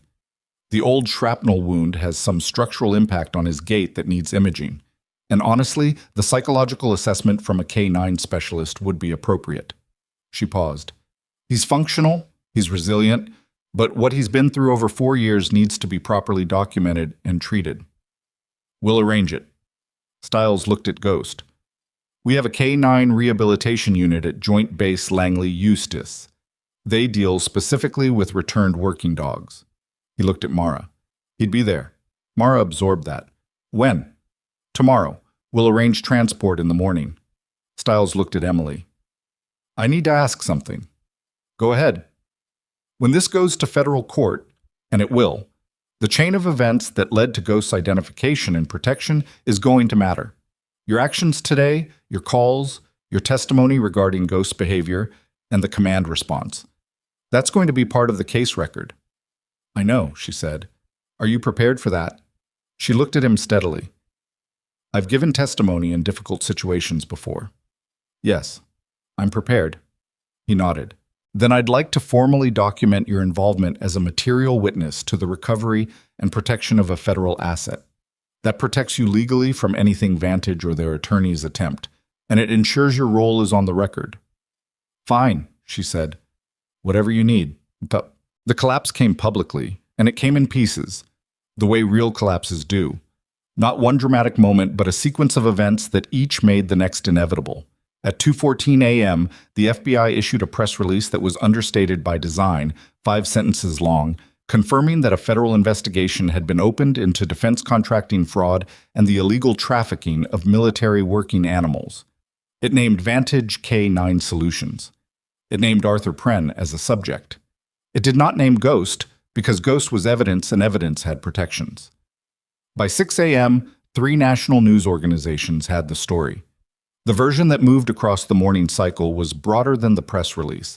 Someone had talked, possibly more than one someone, in the careful and deniable way that information moves when an investigation wants pressure applied. And the broadcast version included the detail of a military working dog recovered in a hospital emergency department after being left for destruction by a Vantage contractor. By 8 a.m., the phrase military hero was attached to Ghost's description in 6 different news crawls, and the phrase decorated combat veteran appeared in 2 of them. Emily was still in the hospital. She'd slept for 90 minutes on a break room couch and woken up with her neck at an angle that was going to hurt for 3 days. She drank bad coffee from the break room machine and watched the news on her phone with the specific emotional numbness that comes from being too close to events for too long. Her phone had 47 unread messages. She read none of them. At 8:45 a.m., Soames found her in the break room. The administrative director looked like she'd also not slept, but with better posture about it. "Carter," she said, "have you seen this morning's news?" "Some of it. The hospital is being mentioned." Soames sat down across from her. "Not badly. They're describing North Ridge as the location where the dog was recovered and protected. One article described it as," she checked her phone, "an ER, where a vigilant staff member recognized what authorities had missed." Emily said nothing. "The board called this morning," Soames said, "at 7:30. She set her phone face down on the table. "They've rescinded the request for a statement distancing the hospital from your actions. I assumed they might. They'd also like me to extend their—" Soames stopped, looked like she was tasting the words before committing to them. "Their appreciation for the hospital's role in this matter." Emily looked at her. "You can tell the board," Emily said carefully, "that I appreciate the hospital's support." Soames recognized the diplomatic precision of that and accepted it with the small nod of a woman who'd spent enough time in rooms of competing interest to know when something was being handled gracefully. Stiles is looking for you, Soames said. Something about a development overnight. The development was Arthur Pren. He'd been located at 5:40 a.m. at a regional airport 60 miles from Aldercrest, attempting to board a private charter under a passport belonging to a company employee. The employee had reported the passport missing 3 months ago. The report had been filed and forgotten in the same way that small administrative irregularities got filed and forgotten. A TSA officer had flagged the discrepancy. Not because she was looking for Arthur Pren. At 5:40 a.m., the FBI's alert had been in the system for approximately 40 minutes and hadn't fully propagated to regional security terminals. She flagged it because the photograph on the passport was a 22-year-old man, and the person presenting it was clearly 62. It was that simple. A 20-year discrepancy in a passport photograph caught by a TSA officer named Gabrielle, who had been on shift since midnight and who would later describe the moment in a statement as, "He just looked old for the picture." Pren was detained at 5:52 a.m. By 6:30, he had legal representation. By 7 o'clock, federal agents from the Public Corruption Division were at the airport. He did not talk. Unlike Bowles, unlike the warrant officer, unlike the contractor in the lobby who had agreed to a proffer agreement before his attorney arrived, Pren said nothing. He was a man who had built his survival on information management, and he had enough experience with legal proceedings to know that his silence was worth more than anything he could offer in the short term. But his silence didn't matter, because Bowles had talked, and the warrant officer had talked, and the documentation Pren had been running from was already in federal hands. The machine had been mapped. The nodes had been identified. The financial trails were being followed by forensic accountants who were, according to Stiles, exceptionally motivated by the scale of what they were finding. Stiles told Emily all of this at 9 a.m. in the Bay, where Ghost was still in his cage and Mara was still in his chair, and the morning light was coming through the window at an angle that made the whole room look more ordinary than the previous night had been. "Pren is in federal custody," Stiles said. "The investigation is now considerably larger than what I briefed you on yesterday. The defense fraud extends beyond Vantage. We're looking at 2 additional contractors, 3 government officials across 2 agencies, and financial activity in 4 countries." He paused. "That's above my pay grade. I'm handing this off to the Joint Task Force and staying on the K9 trafficking component specifically." "The other dogs," Emily said. "The 5 cases you mentioned." "4 are deceased. 1," he stopped. "1 case is active. A dog named Recon, deployed with the 161st Special Operations Aviation Regiment, MYA, 3 years ago. Based on what Bowles described of the operation's routing and the financial records we've accessed, Recon may still be alive and in a facility in the southeast. CID and FBI are coordinating a search." Emily absorbed that. 1 more, maybe. "What happens to Ghost now?" she asked. Stiles looked at Mara, including him in the answer. "Transport is arranged. A military veterinary team from Langley Eustis is arriving this afternoon. They'll do a formal assessment, and he'll be transported to the K9 Rehabilitation Unit tonight." He paused. "Mara, your clearance level and former unit designation are on file. The rehab unit has agreed to allow supervised visitation during Ghost's treatment period." Mara looked at the cage. Ghost looked back at him. "Yeah," Mara said quietly. "Okay." The transport team arrived at 2:30 p.m., 4 people in military working uniforms, a veterinary officer named Captain Fields, who moved around Ghost with the careful authority of someone who knew exactly what she was looking at, and a padded transport vehicle that bore no external markings but was clearly built for exactly this purpose. Captain Fields spent 40 minutes with Ghost. She was thorough and she was gentle, and she spoke to him throughout her examination in a low, steady voice that Ghost tracked with his ears while remaining still. At the end of it, she straightened up and looked at Emily. "How long were you with him?" she asked. "Since yesterday afternoon." "He's well habituated to you. That's not nothing. Dogs in his condition often don't trust quickly." She looked at Ghost, then back at Emily. "Whatever you did yesterday to de-escalate him, it probably saved his life. Not just from the euthanasia order. The stress response in a dog this trained, this conditioned, can go cardiac if it runs long enough." She paused. "You read him right. Emily looked at Ghost. He was looking at her. "I just paid attention," she said. Captain Fields made a note and moved on, and Emily was left with the particular feeling of being seen accurately by someone she'd just met, which was never quite comfortable and always mattered more than discomfort. Ghost left North Ridge Medical Center at 4:47 p.m., moving calmly beside Captain Fields on a lead that Mara had been allowed to clip himself. The transport vehicle was back to the side entrance, not the main entrance, not yet. The public moment would come later, and Ghost walked to it without resistance. At the door of the vehicle, he stopped. He turned and looked back at Emily, who was standing 20 feet away on the sidewalk with her hands in her scrubs pockets and the cold, late afternoon air pulling at her hair. He looked at her for a long moment. She held up her right hand, open palm facing down, at waist height. Small downward press. Ghost's chin dropped. His posture settled. Then he stepped into the vehicle. Emily stood on the sidewalk as the door closed.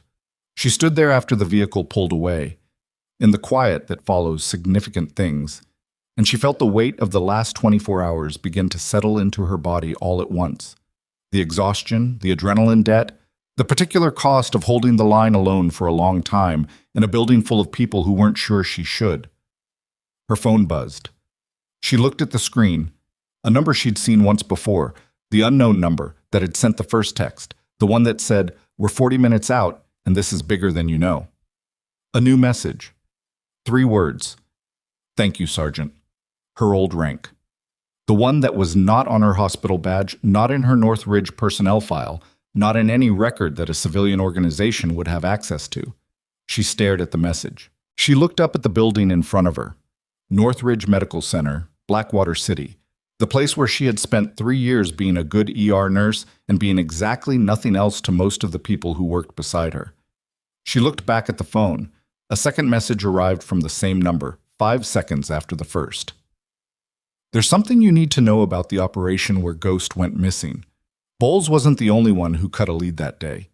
We've been trying to tell someone for 4 years. We thought you should hear it first." Emily read it twice. The cold in her stomach was different from before. Not fear, not the anticipatory tension of threat. Something more specific. The feeling of a shape you thought you understood shifting into something larger. She was still looking at her phone when a black SUV pulled up to the curb 20 feet away, and the rear window came down, and a man she had never seen before looked at her with an expression of careful urgency and said, "Sergeant Carter, we need to talk." Emily didn't move toward the SUV. She'd spent enough time in enough situations to know that the correct response to a stranger in a vehicle telling you they needed to talk was not to walk toward the vehicle. She stayed where she was on the sidewalk, hands still in her pockets, and looked at the man in the rear window with the particular quality of stillness that was not passivity. "Who are you?" she asked. The man opened the door and got out, which was the right move. It put him on her level, in public space, visible. He was late 50s, lean, in a civilian suit that had the specific cut of someone who usually wore a uniform. He held up an identification wallet that she looked at long enough to read. Defense Intelligence Agency. Deputy Director, Special Programs. His name was Gerald Ashford. "I know about the message you just received," he said. "The last 2. I sent them." Emily studied him. Why? "Because what Bowles told investigators tonight is incomplete," he said. "Not because he's protecting anyone, he's not. He's saving himself. Because Bowles doesn't know the full picture. There are things about the operation where Ghost went missing that never made it into any report because the people who knew them couldn't report without exposing an asset." "What kind of asset?" Ashford looked at the building behind her, then back. "Can we sit somewhere? This is going to take time to say correctly." Emily looked at him. She looked at the SUV. 2 other people visible through the windshield, both in the front seats, both looking forward, not at her. Professional, not threatening, but not casual. "Inside," she said. "My building. Public space. You can talk there." "That's fine," he said. She took him to a family consultation room off the main corridor, a small room with chairs and a table and a box of tissues on the windowsill that had been there for 2 years and was never touched. She did not offer him coffee. She sat across the table and waited. Ashford put a thin folder on the table. He didn't open it. The operation 4 years ago was not a routine site clearance, he said. It was cover for an extraction. We had an asset, a source embedded inside a foreign procurement network that was siphoning military equipment specifications to 3 state adversaries. The site clearance was the legend. The real purpose was getting our asset out. Emily listened. Bowles was on that element because someone put him there. Someone with access to the operational planning who was also at that point working with Pren's network. We didn't know that at the time. He paused. Ghost going missing wasn't incidental to the contact that day. The contact was manufactured. It was designed to create chaos. And in the chaos, 2 things were supposed to happen. Ghost would be taken, and our asset would be compromised. Was the asset compromised? Emily asked. The asset survived, barely. Got out through a secondary route we hadn't briefed to anyone at the planning level. He looked at the folder. We spent 4 years trying to trace how the operational planning was accessed. Who gave Pren's people the window? We had suspicions. We had financial threads, but we couldn't close it without exposing the asset, who was still active in another role. And now? The asset retired 6 weeks ago. Medical reasons. As of 72 hours ago, we have authorization to use what we know. He finally opened the folder.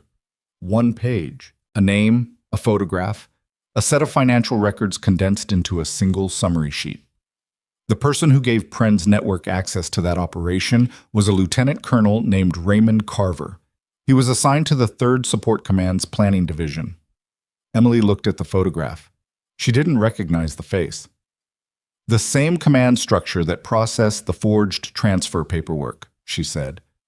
Carver didn't forge it himself, but he created the conditions that made it possible. He identified Ghost as the target, gave Bowles the timing, and then ensured that the subsequent investigation requests went nowhere.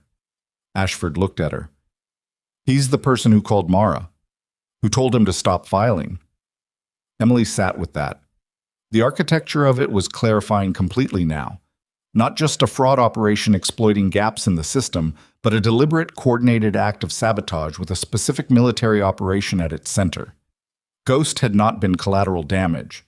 Ghost had been a tool used to create a crisis and then stolen as a secondary profit. And the man who had made it possible had spent 4 years inside the Army's chain of command, telling people to look away. "Where's Carver now?" she asked. "He was arrested at his home in Fredericksburg, Virginia at 6 a.m. this morning," Ashford said, simultaneously with the warrant officer. "We coordinated with CID to ensure neither man could contact the other before both were in custody." He closed the folder and slid it across the table to her. "This is your copy. You're a material witness and you're going to be called to testify. I wanted you to understand the full scope before you walked into that." Emily looked at the folder. She looked at Ashford. "Why me first?" she asked. "Mara should hear this. He's been carrying the weight of that operation for 4 years. Mara is being briefed right now," Ashford said. "In a different room, by different people, with more operational detail than I've given you." He paused. "I came to you first because you're the one who kept Ghost alive long enough for any of this to matter. Without yesterday, without what you did in that emergency bay, Ghost would have been euthanized. Bowles would have had no reason to run. Vantage would have had time to clean their records, and Carver would still be inside the chain of command." He looked at her steadily. "You were the pivot point, Sergeant.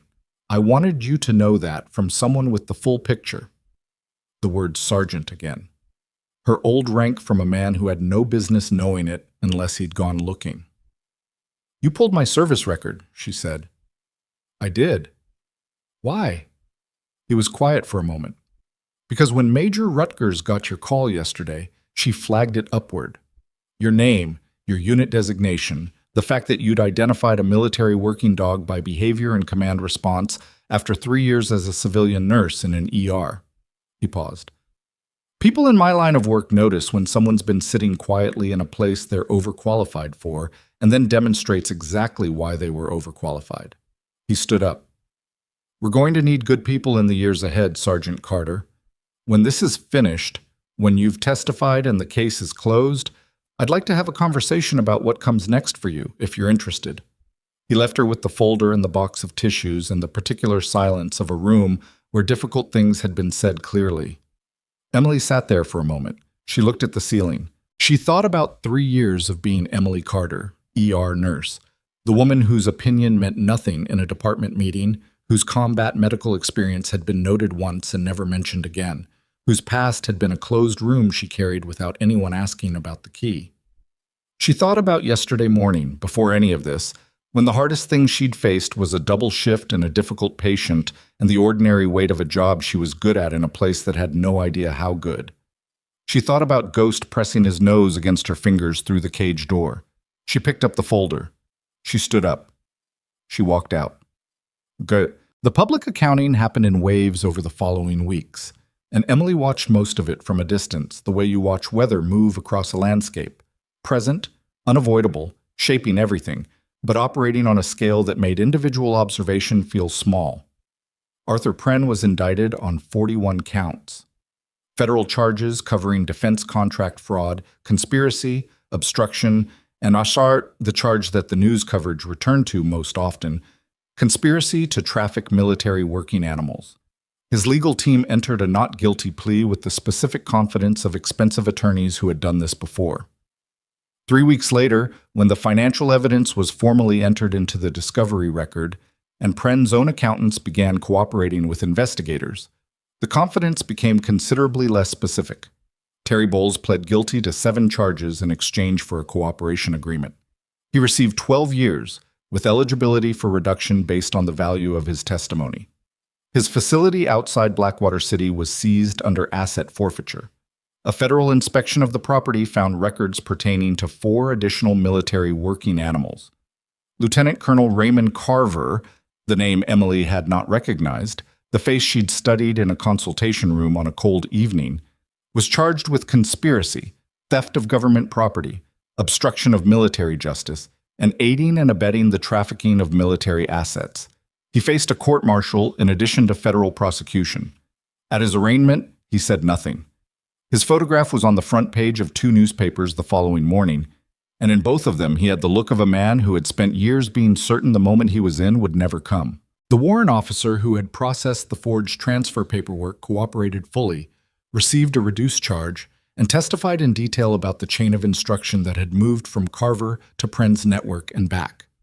He was the thread that connected everything, and when the thread was pulled in federal court, the whole structure came down in a sequence that was neither dramatic nor quick.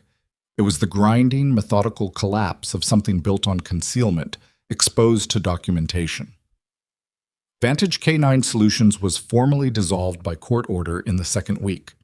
Its subsidiary companies were under examination in 4 states.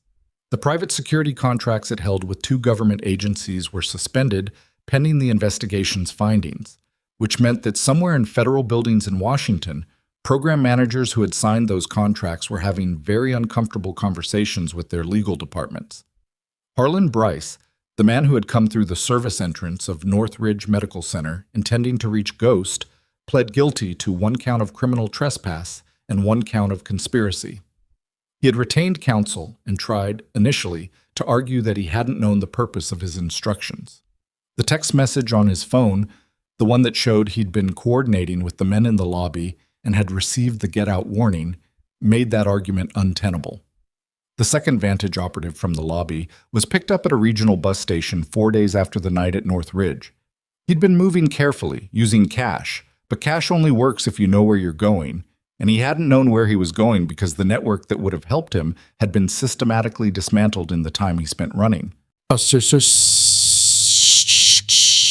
Ghost rehabilitation took 8 weeks. Captain Field sent Emily progress updates, not because there was any protocol requiring her to, but because she was the kind of person who understood what continuity of care meant even after the patient had left your building. The first update was clinical. Weight restored, leg imaging completed, a minor structural adjustment confirmed in the right rear quarter that would affect his gait permanently, but not his quality of life. The second was less clinical. He walked into the courtyard this morning without being led, just decided he wanted to. Fields. The third update was a photograph. Ghost, in morning light, lying in grass with his chin on his paws, in the specific posture of a dog that was not waiting for anything, just resting. The exhaustion behind his eyes, the sediment Emily had seen in those pale irises on the first day, was lighter, not gone. Some things don't go, but lighter. She kept the photograph on the kitchen counter, next to the coffee maker and the paperback with the broken spine. Mara visited the rehabilitation unit 12 times in 8 weeks. He drove 4 hours each way and didn't complain about it to anyone. On the third visit, Ghost ran to him across the courtyard. Not the trained approach, not the military greeting, just a dog running towards someone it had missed. Mara went down to one knee in the grass and had his hands buried in Ghost's coat for a long time. And Captain Fields, watching from across the yard, didn't document that part. Some things belong to the people they happened to. Emily testified in 3 separate proceedings over 6 weeks: federal grand jury, military CID formal debrief, and a preliminary hearing that was part of the Pren case's early proceedings. She gave her testimony the way she'd given everything else, accurately, without decoration, in the specific language of someone who had learned to describe events precisely because imprecision in her old line of work had consequences. The federal prosecutor on the Pren case was a woman named Delaney who had been doing this for 20 years and who told Emily, at the end of their 3rd preparation session, that she was the best prepared civilian witness I've worked with in a long time. Emily thanked her, and meant it, and noticed that being complimented on her competence still felt slightly foreign, like a language she understood but didn't speak at home. She was still working at North Ridge during this period. She kept her shifts, kept her patience, kept the rhythms of the job. Some things had changed. Holt said good morning now, which he hadn't reliably done before. The nursing staff who had watched her face down the hospital administration over a dog in a cage had developed a specific kind of respect for her that expressed itself mostly in small ways. A better shift rotation than she'd had before. A cup of coffee left at the nursing station without being asked. The particular quality of attention that people give to someone they've watched. Do something difficult and mean it. Maggie Rourke told her, one afternoon near the end of Emily's shift, "You know people talk about you differently now." "I know," Emily said. "Doesn't bother you?" Emily thought about it. "It bothers me a little that it took a Belgian Malinois in a cage." Maggie laughed. "A real one, the short kind." "Yeah," she said. "It usually takes something." Soames called Emily into her office in the 6th week. It was not an uncomfortable meeting. Soames sat behind her desk with the particular ease of someone who had made a decision before the conversation started and was comfortable with it. "The hospital board has asked me to offer you a formal appointment," Soames said. "Emergency protocol liaison for military and veteran patient care. It's a new position. You'd maintain your nursing role and add oversight responsibility for how this department handles military-adjacent cases, veterans, active duty, military working animal emergencies." She paused. "We're writing a protocol for the last category specifically. It's the first one in the state." Emily looked at her. "You'd have real authority," Soames said. "Not advisory. Actual decision-making authority within the scope." "Is this because of the publicity?" Emily asked. She needed to ask. Soames was quiet for a moment, which was its own kind of answer. "The publicity is what made the board move faster than they would have. But the position is real, and the need is real, and if we're being entirely direct with each other, which I think we are, the right person for it has been working in this ER for 3 years." She looked at Emily steadily. "Don't let the board's timing make you undervalue what we're actually offering." Emily sat with that. She thought about Ashford's offer, still open, not pressed, a conversation waiting in the future. She thought about what it would mean to stay and what it would mean to go, and whether those were actually opposite things or whether she'd spent 3 years believing they were when they weren't. "Yes," she said. Soames nodded. No excessive warmth, just confirmation. "There's one more thing," Soames said. She opened a drawer and placed an envelope on the desk. This came through the hospital's administrative address. Routed from the Department of the Army, Public Affairs Office. She pushed it across. "I haven't opened it." Emily picked it up. Inside was a letter on official military letterhead, short, formal, and clear. A citation commending Emily Carter, formerly of the 18th Medical Brigade, for actions directly contributing to the recovery of a military working dog and the identification of a years-long criminal operation targeting military assets. The citation used her rank, the old one, sergeant, the one that wasn't on her badge, and closed with a request that she attend a formal recognition ceremony at Joint Base Langley Eustis at a date to be confirmed. She read it twice.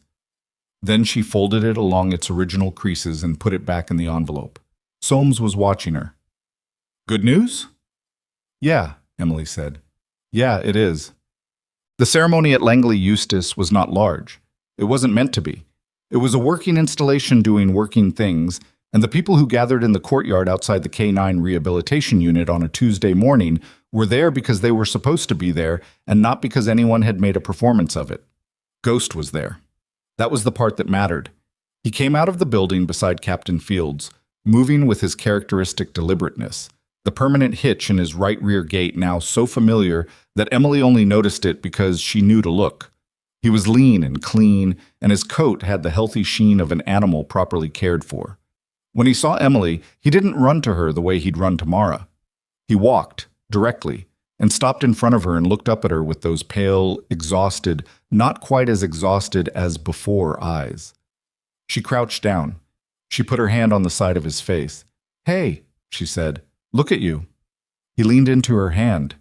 Mara was standing 6 feet away, watching, with the expression of a man who had learned to let things be what they were.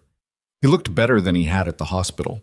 Still worn, still carrying the particular weight of years spent on a problem other people told him to abandon, but something had shifted in how he held himself.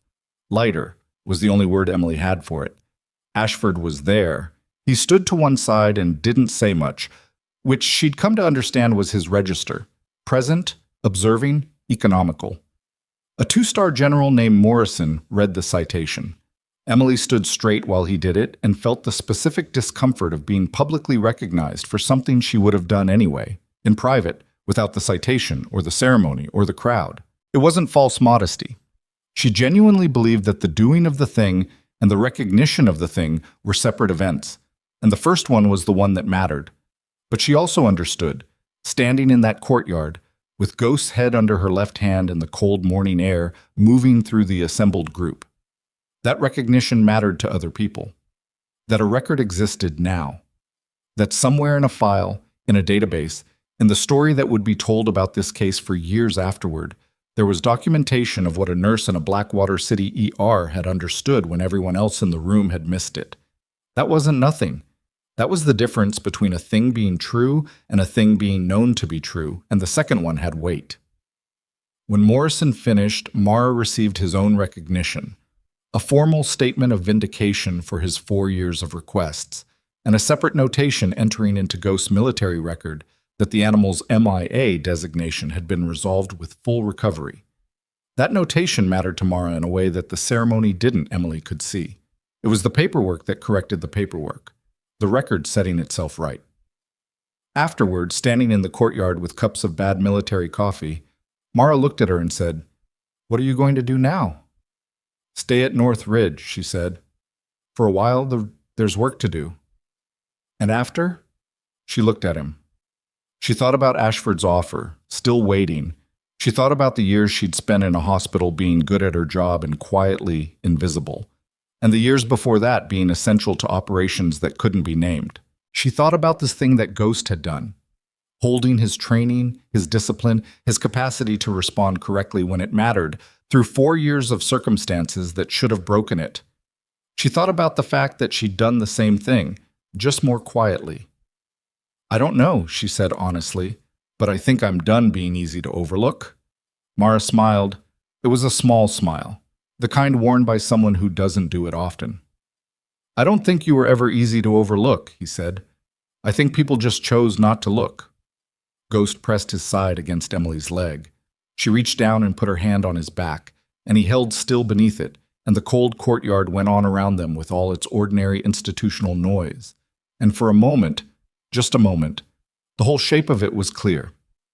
You cannot hide competence forever. You can be quiet, you can be patient, you can move through rooms where nobody thinks to ask what you know. But the moment arrives, it always arrives. When the specific thing you are is the exact thing the situation requires, and then there is no more hiding, not because you announce yourself, because the work announces it for you. Emily Carter had not walked into Northridge Medical Center's emergency bay with a plan.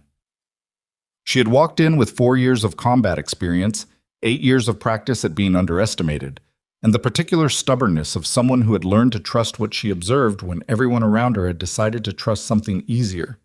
She had seen a soldier in a cage and refused to let anyone pretend otherwise. The criminals who had built their operation on the assumption that nobody would look closely enough were in federal custody, in courtrooms, in the long, grinding process of institutions correcting their own failures. Imperfect, slow, incomplete in the ways that justice always is. Not every wound gets healed. Not every record gets corrected in time. The 4 dogs who hadn't made it back were not made whole by the prosecution of the people who had taken them. That's the part that doesn't resolve neatly, and it shouldn't, because pretending it does is its own kind of lie. But Ghost was alive. Mara had his dog back. Carver's signature on a damning set of financial records was moving through a process that would end in consequences. Pren's machine was dismantled, and in Blackwater City, in an emergency department that had spent 3 years not quite seeing the person working its hardest shifts, there was a new protocol being written by the woman whose opinion had once meant nothing. That was not everything, but it was not nothing.